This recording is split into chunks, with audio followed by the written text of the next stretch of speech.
大家好，你是周慧敏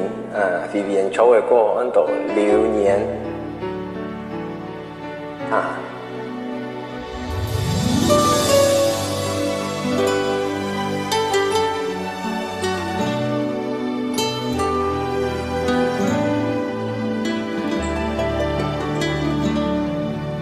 ngày chỉ chín vui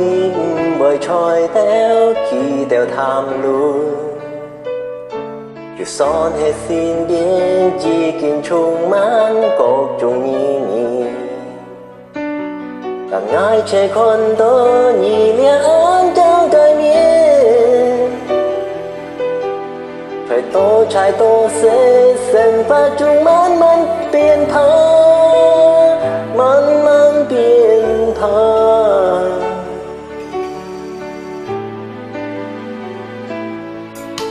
ngày chỉ nhìn vui bồi trôi nhìn cái mù chu son hay xin tiếng chỉ kiến trung man chỉ tiêm tiêm anh ngại trẻ con tôi nhìn yêu chán lên cái xiao ni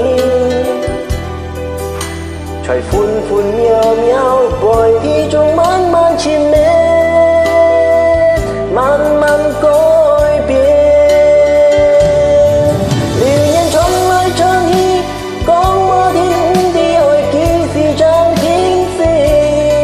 liều nhiên trong lời chân hi con xiang xin ngài cái xin chung trình như bóng si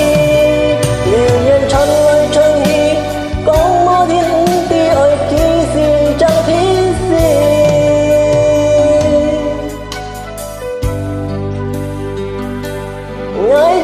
相信最近改心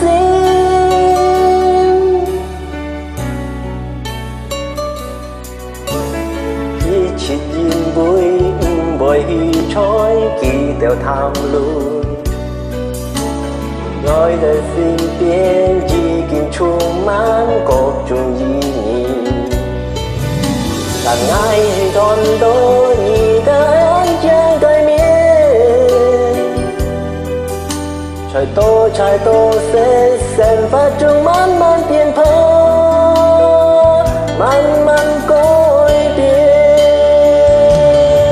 liều nhiên trong lời chân hi con mơ thiên đi ôi kỳ gì chẳng phí gì liều nhiên trong lời chân hi con xiao xin ngã để xin xuân trình như bóng si liều nhiên trong lời chân hi với đôi môi nhịp nhịp gơ thì单眼你相信，爱你就相信，最近改心。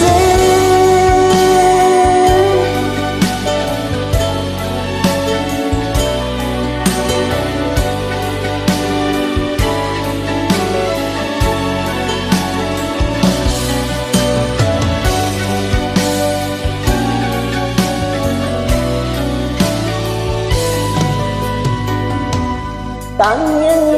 相信，爱你就相信，最近改心。